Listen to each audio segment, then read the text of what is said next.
But he is choosing to go Lucina in game 1. And we are starting it off on time and City. Firefist Ace going Mario into the Lucina.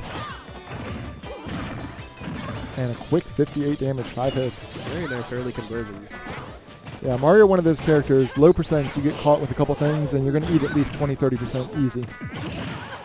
And Tant having a really hard time landing and getting anything going right now.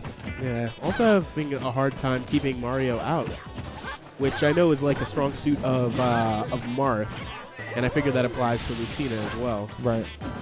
Okay, there we go. Got a full stream now. Wow, he was going for everything. Yeah, he went for that spike there. Would have been hype as heck if he hit it, but Yeah. put himself at a little bit of risk without really needing to.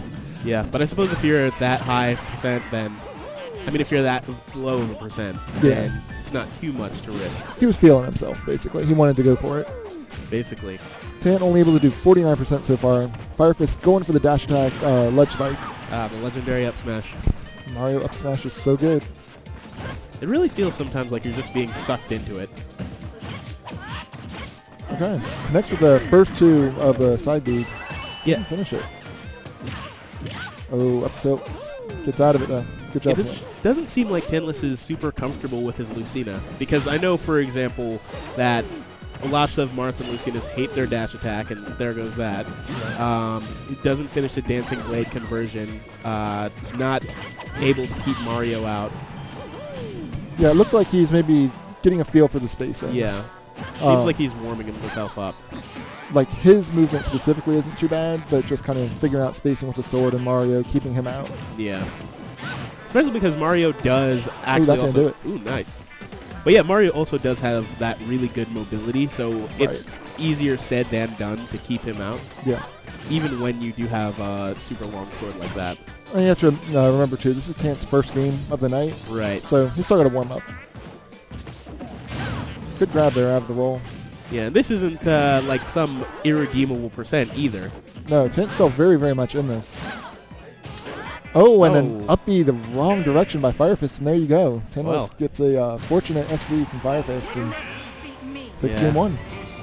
I mean, you always hate to see that, but now it also seemed like Tantalus was sort of getting his footing towards the end. Right. So I had assumed that he was going to do better next game, but having that with a win in the first game as well, right. I don't see it going super well for Firefist Ace. Right. It's more of a confidence boost. When you are able to take that first game, you can kind of relax a little bit on Tant's side. Yep. And say, all right, let me take what I learned from that first game and apply it in the second one.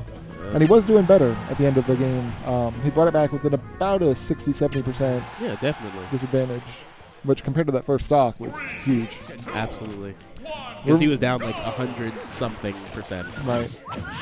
And we are running it straight back to Town City. Again, does not finish the side B. And unsafe back air landing there.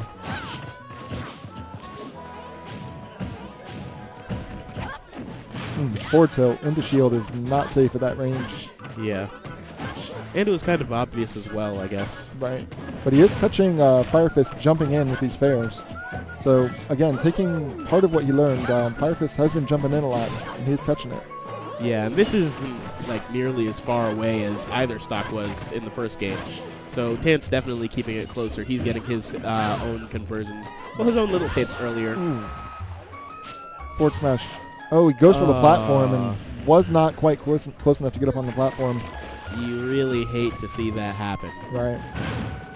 Only 4 stocks and you've killed yourself twice. It's not a good feeling. Not at all. Well, now it's on Firefist to take that stock with a flood gun. Well, and he's right back in it. Tant going just above the ledge there with the up B recovery and suffers for it, unfortunately. Really good reaction and awareness by Firefist, though. Yeah, absolutely.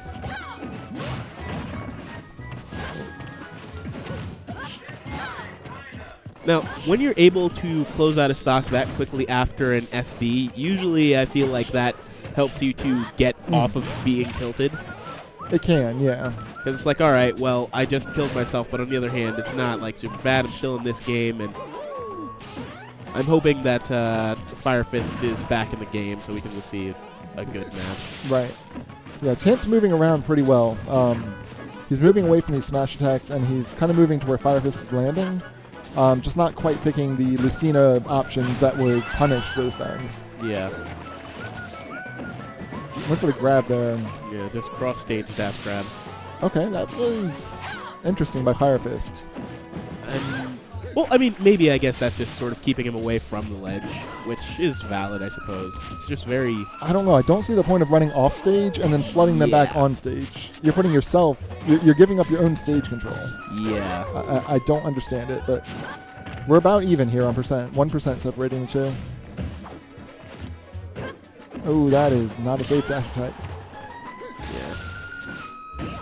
Again, Marth and Lucina's dash attacks are pretty poor in general. Oh, a little bit closer with the back of it. Might have taken it. Tank gonna have to be careful not to get flooded. Very good. Grab.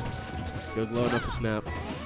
So Firefist looking for a ton of up smashes here, and that does not do it. Dragon Ball Z. That's a death chant. Up there. Up air. Yes. Yep. Enough rage there to secure the stock on the up air, and Tantalus takes that 2-0. You know, I've always had sort of like this. It's always been this trend. Like whenever the game starts cheering for a character, that character is dead. Yeah.